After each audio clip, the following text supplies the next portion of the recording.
Thank you. Good morning, everyone. Good morning. I was wondering if we kept clapping, would it be like a concert and you all would sing another song? Because that was really beautiful. Wasn't it? Yes, always beautiful. Peace is an interesting word, isn't it? That's our theme for this morning, for this week of Advent. And as I think of peace, it's one of those things that we all long for. It's so beautiful. And we often don't notice that it's available to us at all times. Can you think of one of the things, you don't have to say it out loud, although we probably would all relate, something that can throw you out of your peace just like that? Traffic is probably one for many of us, right? This morning I didn't even get out of my garage before there was traffic. My neighbor's cousin was parked across my driveway. I had to go and bang on their door. And it's funny, whatever it is, whether it be, the dog barking late at night or traffic or whatever it is, that relative, we probably all have that one relative that can maybe knock us out of our alignment of peace. We can unravel so easily. And yet, I'd like to tell you and remind you that we can realign just as easily. It's just about remembering. Deepak Chopra says that healing is a return to memory of wholeness.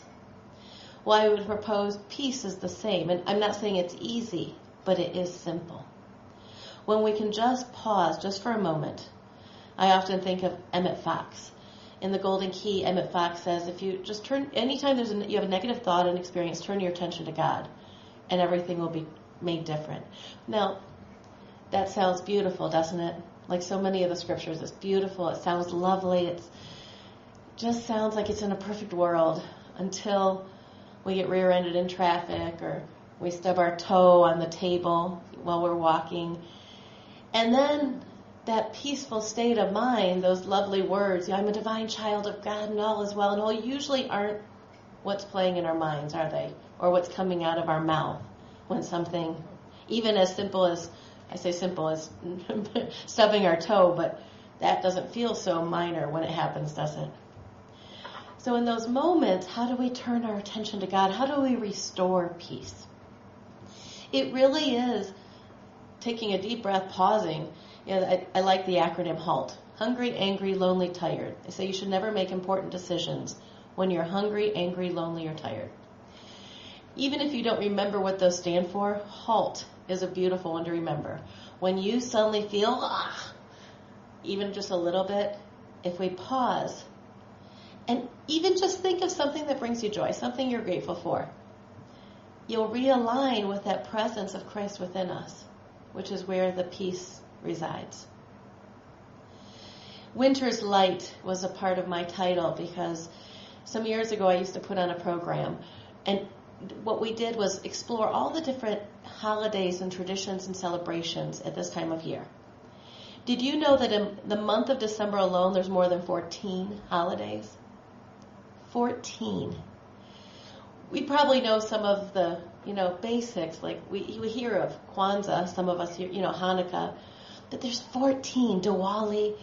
An interesting thing, when I started to prepare this program, which I ended up naming Winter's Light, I found this common factor throughout so many different religions and traditions, different cultures, that each one had an aspect of light to it. And it was so beautiful exploring the traditions and where these came from. But each one really came down to the light within. We light these candles. We look at even the song, so perfect. I mean, the music is always so aligned, even though we don't talk about it. But that candle is an outer expression of what is within each and every one of us always, at all times. I looked up the metaphysical meaning of peace. I like to look into the Metaphysical Bible Dictionary and the Revealing Word and see how Charles Fillmore would have viewed some of this. And this is what he said about peace. Peace, harmony, and tranquility derive from awareness of the Christ consciousness. Peace I leave with you, my peace I give unto you. Of course, from John 14:27. It says, steadfast affirmations of peace will harmonize the whole body structure and open the way to attainment of health conditions in mind and body. until world peace is based on the divine law of love, and this law incorporated into the pact of peace as well as into the minds of those who sign the pact, there will be no permanent peace. So that almost sounds discouraging, doesn't it? But what I hear when I read that is we just have to create a practice of pivoting, of returning our thoughts to peace. It all starts in our consciousness. That's our thoughts. If ever you're feeling off in any way, maybe drained, it doesn't have to be as high as stress or anger. It could be frustrated. You just have a day where you're like, I don't know, I may need a timeout. I'm feeling a little annoyed. Anybody have those? Those are the moments where we don't even need to dissect the why. That's just an indicator that we need to check in and see what's playing in the back of our mind. Often we're not even aware of it. Have you ever suddenly noticed a thought and you're like, oh my goodness, where did that even come from? And we may be thinking about something that happened years ago that still has the potential to push a button. And this time of year, not just the hustle and bustle of the holidays, but even, the leaves falling off the tree and the early darkness. We get up in the dark and we go to bed in the dark, and this is the time where we have a lot of darkness during our awake time, and it can weigh on us. So I propose to you that this is the time of year we have to bring our own sunshine. So how do we do that? How do we bring that to the table? It doesn't have to look like tons of holiday lights and gifts. In fact, for many people, this most wonderful time of the year is really hard. It's sad. It can bring up grief, stress, maybe financial stress. It can bring up overwhelm. We have so much to do in so little time. Look at my house. Oh my goodness, when am I going to get all this done? Now, I don't know about anyone else, but for me, the older I get, the less of that I do. Because I'm like, you seen my house last week before it had to be all spick and span. Come on in or don't. And that's one way to peace. Just release it and be okay with what is. But really, I think the greatest or fastest path to peace is to check in and remember what's real. What's real for us. If all of a sudden everything was gone and you had only what you love right in front of you, would you mind what was missing? Would it be okay if the tree wasn't decorated? Would it be okay if the greatest gift was your loved ones gathered around the tree, even without the gifts? Another part of this program that I did was I called it Christmas Around the World.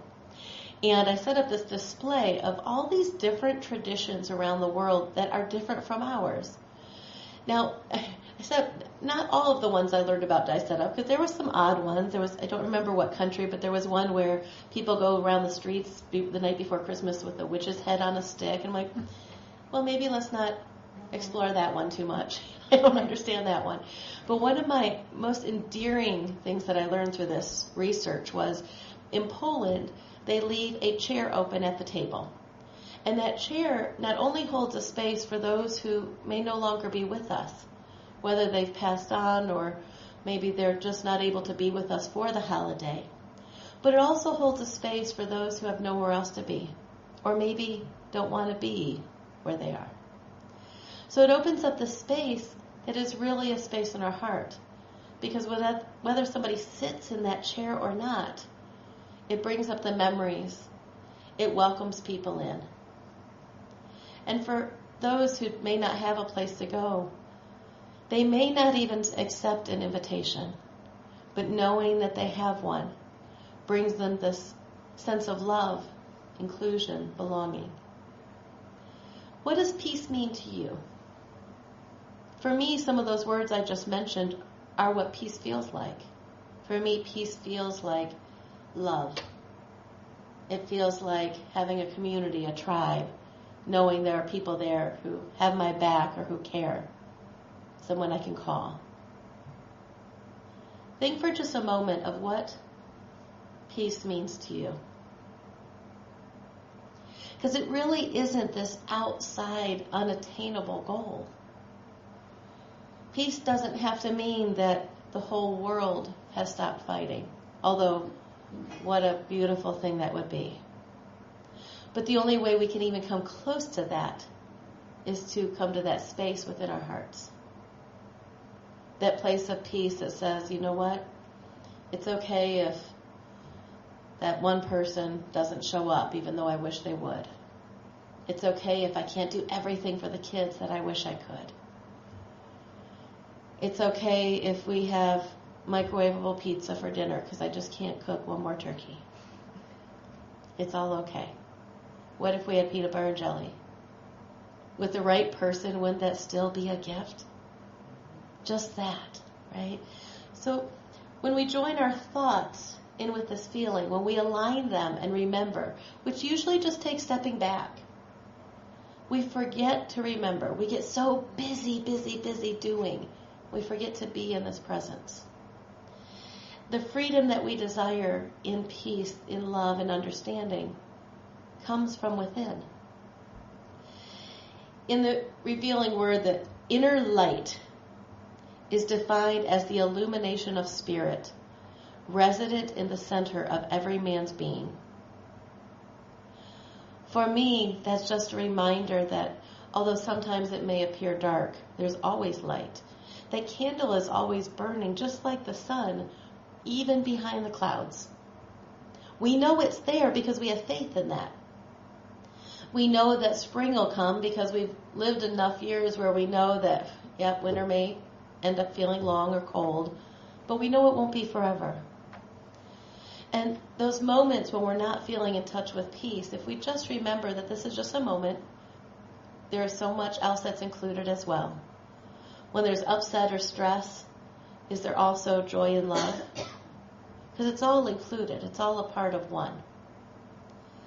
The scripture that was shared earlier, I just loved the peace of God, which surpasses all understanding, will guard your hearts and your thoughts in Jesus Christ. But I wanted to go on to the next part of that scripture that was shared earlier today, but I wanted to give you the next part of that scripture for contemplation of what peace may really mean.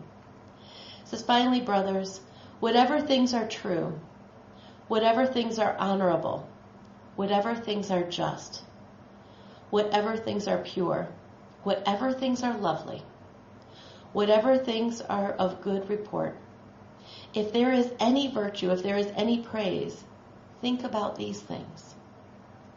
The things which you learned, received, heard, and saw in me, do these things, and the God of peace will be with you. The revealing word goes on to say, if we turn our thoughts away from the outer appearances, maybe turn off the news. That's my technique. The outer appearances and turn toward the spiritual dwelling on the good in ourselves and in others, all the apparent evil will first drop out of your thoughts and then out of your life. Because as we know from our principles, our thoughts create our reality, right? So it all starts here. Each one of these points back to our consciousness. Verse 8 in chapter 4 of Philippians 4 is complete in itself, requires no metaphysical interpretation. That's the part that we read earlier. But that piece which says, learned, received, heard, and saw in me. Paul represents the word of the Spirit of truth. The converted Paul, formerly Saul, as you may know, becomes the power of the word, the most active thought in establishment of good throughout our being. So that light that is within us can be taken out into the world if we do so consciously, and eliminate the darkness that sometimes can cause us not to see the peace that's all around us. That light that is within us can show up in so many ways. It can be inviting that person that may or may not have somewhere else to go on the holidays. Hold that space open in your heart. If there is somebody grieving, maybe that light within you can show up by just calling them, touching base, sitting with them. There's this great children's book that I learned about recently.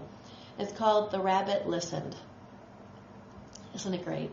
And basically, it's a little boy is building this beautiful tower out of blocks, and all of a sudden, it falls crashing to the ground. Can you feel it? Can you feel the toddler in you like,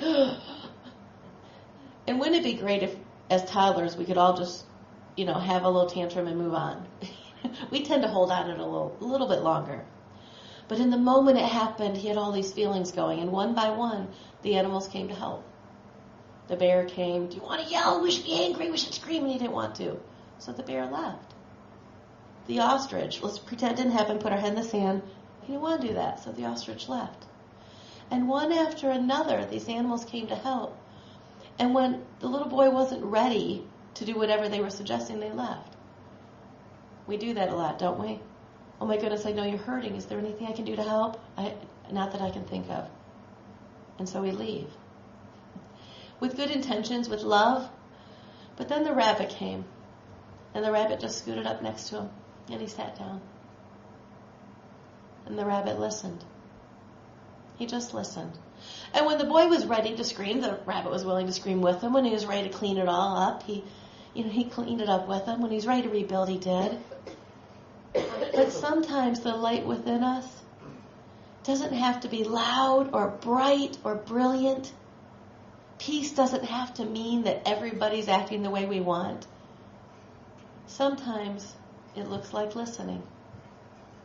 Sometimes it shows up as just allowing. Whatever is. We spend a lot of time trying to transform things into what we want. I think about that a lot during the holidays, the Thanksgiving holidays, when you have all the different shapes of the squashes and the gourds and all of that. I think that perfect pumpkin that we all go looking for. How often do we try to talk those gourds into looking and acting and behaving like the pumpkin, that perfect pumpkin? And how often are we successful? But we do it every day in our life, don't we? You really should do this, and you really should, why don't you call more? And why did you put pecans in the, whatever. that doesn't deserve that. That ingredient should be different. All these different things that can rattle us and jar us right out of peace in an instant over something that really doesn't matter. If you want the nuts on your sweet potato souffle, you can make it with nuts. And it's okay if someone else does it. And those are silly examples, but I bet you can all think of something where it's like, every time that relative does that, it drives me nuts. Every time this, and the thing that really drives us nuts, so to speak, is that we expect of the world what we want from the world. Imelda Shanklin is a Unity teacher from a long time ago, and I'm not going to quote it quite right because I don't have it in front of me, but she says, what hurts is when we expect of the human that which only the divine within can bring. And the divine is within us, and we have all these human thoughts going on and actions. Because we too forget. There's a great Tao meditation that begins with, close your eyes and you will see clearly. Well, we can shut out the misperceptions around us. And that doesn't mean the nonsense isn't happening, right? People act all kinds of ways. We don't have to approve. We don't even have to play in their sandbox. But if we can't control it, we don't have to give it our energy either, the power over us to take away that peace. Because the truth is no one can take away our peace except for us. Even in the midst of the storm, the eye of the storm is the place of calm at the center. And at the center of you is that candle that was sung about, is that light. There is nowhere you can go, not into any storm, not into any war, not into any chaos, where the Christ presence doesn't live within you. You are the light. And that's not just a beautiful scripture. In any way that is right for you, you can bring more light into the world. And that looks different for everyone. Anybody that knows me well knows I send out a lot of happy mail. And it started a little over 20 years ago. I joined a nonprofit that basically began locally in Michigan, and this couple looks at people's profiles who are going through chemo and matches them up with somebody to angel them. And by angeling them, it just means you send them a letter once a week. And not all of them reply, of course, because they're sick. But the ones that have told me that letter shows up on the day of the week when it was needed most. Did I work a miracle? Did I do any magic? No, I sent a love note. Maybe in the form of a joke or a fun picture or just a nice scripture or whatever it is. But that, to know that you are seen, that you are heard, that you are thought about, is an incredible gift of light to so many people. So I'd like you to think about a way that you bring light to the world. The people around us can usually name it easier than we can for ourselves. I bet in this room you could point around the room and go, oh, she does that, and oh, she does that. And for ourselves, we're like, I don't know. You know, Jackie even, I've heard, she kind of downplays her beautiful gift of music, where so often we appreciate the light in others and forget to see it in ourselves. And that's where we lose track of our peace. If you can look around, I invite you to remind somebody, whether in this room or when you go home, thank them. Send them a piece of happy mail. There's nothing better than getting something that's not junk or a bill in the mail. That's really simple, but I mean, everybody feels it, right? Have you ever opened your mailbox, you're like, oh, you don't even need to know who it's from, that beautiful card that looks like it's from Hallmark or something. Just tell somebody why you appreciate the light within them. Because we often, it seems we have blinders on to our own light. But when you can remember that, give yourself the gift of acknowledging it. Look at the light you bring to the world. That is where peace begins. It begins by accepting ourselves. It begins by accepting others, just as they are. And friendly tip, you don't actually have to like who everybody is. But you can allow them to be wherever they are. Then from that space, we can take this light out into the world. And in the smallest, most beautiful ways, it begins to transform. And attitudes are contagious. I used to say that to my kids when they were teenagers, and usually I said it when they weren't acting so peaceful. But it's like, attitudes are contagious. Is yours worth catching? And the truth is, when we're aligned with that Christ presence within us, it's always worth catching. The freedom we desire is the peace of God within us. How can we enjoy this peace on earth? Here's a small quote by Leroy Dale. It says, God peace, released by my personal thought within myself, assures peace of mind and action for me, and adds to the peace of the world, the peace which passeth all understanding, is deep within me and comes forth through all my personal activities. It shows up in you in everything that you do. I mentioned earlier the toddler. Have you ever seen a toddler have a fit and then afterwards would not let them go back to playing? Would not give them a hug afterwards? No. But we do it to ourselves and we do it to other adults. Well, you acted up, so now I'm done with you. Or you beat yourself up for sometimes longer than we even want to mention, right? Peace comes from forgiveness. It comes from love and understanding. All of these truths that we teach. We think about the 12 powers. Each one of those work together to create the peace around us. And as we start within and share it with those around us, it goes out and it really does transform the world. Even with our best intentions, sometimes it doesn't look that way though. So in those moments when you can't find it, check in with those around you.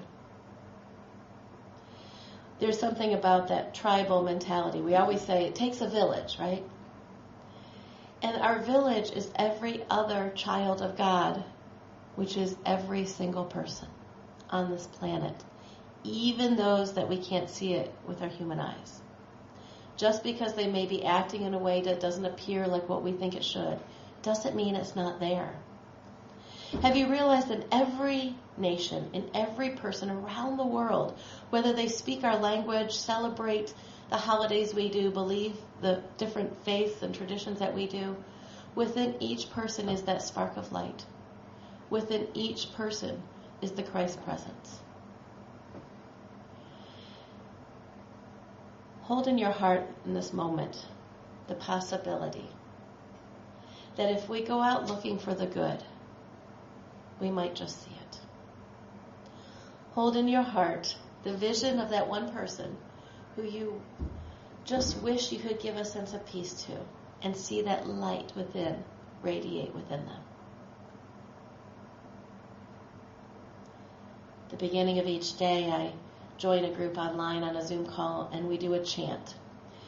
And the chant may change one part of it each day for wherever we're at in that moment energetically, but we always close with Loka Samasta Sukhinom Bhavantu.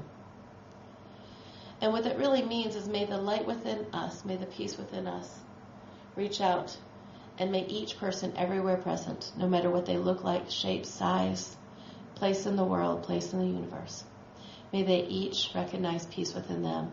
And may, as we go out to the world, may we bring that peace everywhere we go. May we take that out and remind others of the truth within them. And even in the midst of the places where we can't imagine how you'd find peace, in the midst of war, in the midst of poverty, in the midst of pain, even there, that light exists within each and every person. Even there, God is. So that person you pray for, saw the prayers go out, and I love that each person took another one to take and hold. We can hold the high ground. We don't need to know the how. We're very busy trying to figure out the how. How does it look? What are we supposed to do? But sometimes our assignment is simply to listen, to be like the rabbit maybe. Or simply to remember that it's up to God, and God is working through each and every one of us and each and every person out there. And even if we don't know the answer, it exists. We may not have the key to ending war on the other side of the world, but we do have the power to tap into the peace within us and end the war that exists right within our own consciousness, in our hearts, in our families, in our communities. To welcome back in.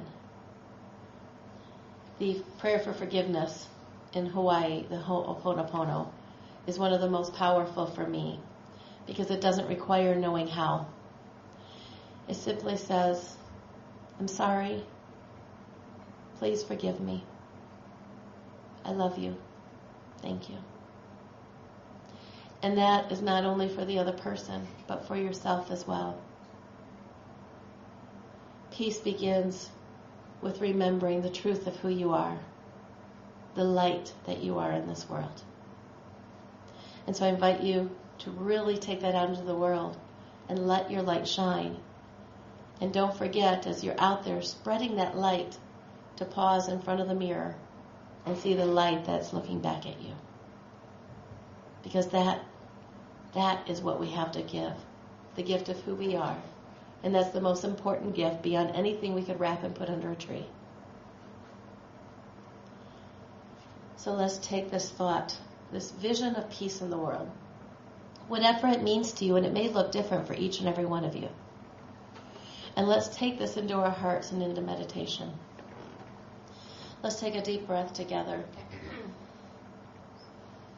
And imagine this bright, radiant light coming down through the top of your head, moving through your thoughts, through your memories, through your beliefs,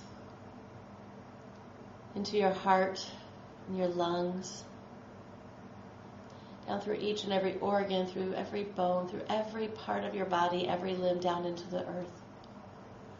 Connecting to every living thing that exists in this world, and bring that light back up through the bottom of your feet, up through your body, through your heart, through your mind, and send it out into the universe. Remembering that we are all one, that we are connected to God at all times. Bring that light back into your heart, and send that light from your heart out to the world. And see it first radiating the people that you love, the people you hold dear in your heart. See that light shining through them, freeing them from any pain, from any resistance that they may be experiencing. See that light reminding them that right where they are loved.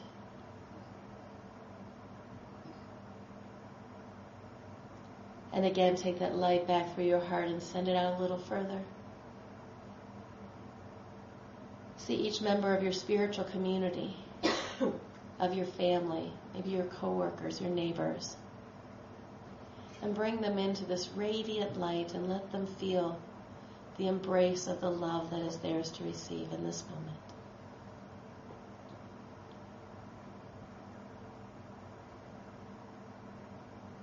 And now one more time, take that light from your heart and send it out to the world, all around the globe, reaching into the darkest corners, into the minds and hearts of those who may not remember.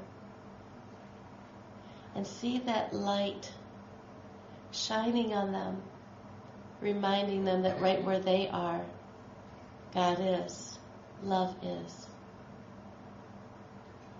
Allow them to feel that sense of peace within and the eye of the storm within them.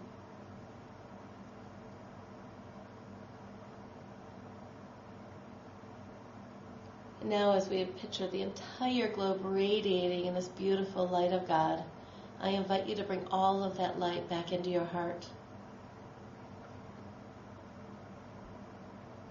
Receive it as the gift. The gift given to you. The gift of love. The gift of light. The gift of peace that is yours to receive, that is yours to be. And allow yourself to be enveloped in that, just completely wrapped in the arms of that feeling.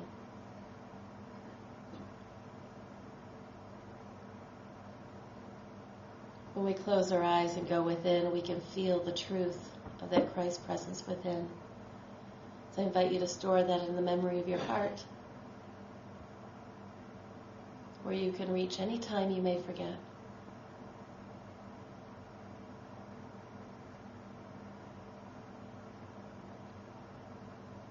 Now take another breath and feel that light moving through you with every breath that you take. Restoring light to any darkness that you may perceive.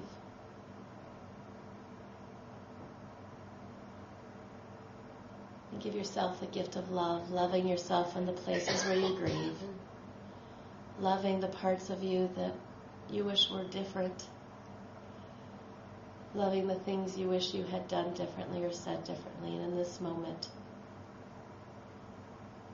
just love.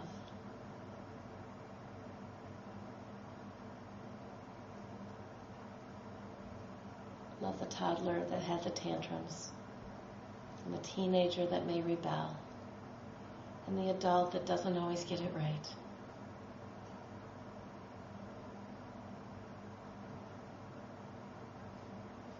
And now one more deep breath. Exhale all of that. And with your next breath, allow that light to shine and acknowledge that light that you bring to the world that is required for the wholeness that we bring, that we are, that we can never be apart from.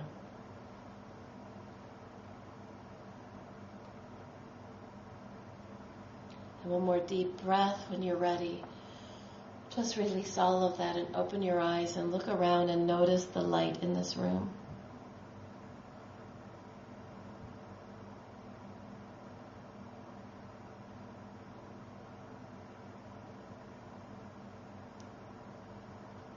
And just feel a sense of gratitude in your heart.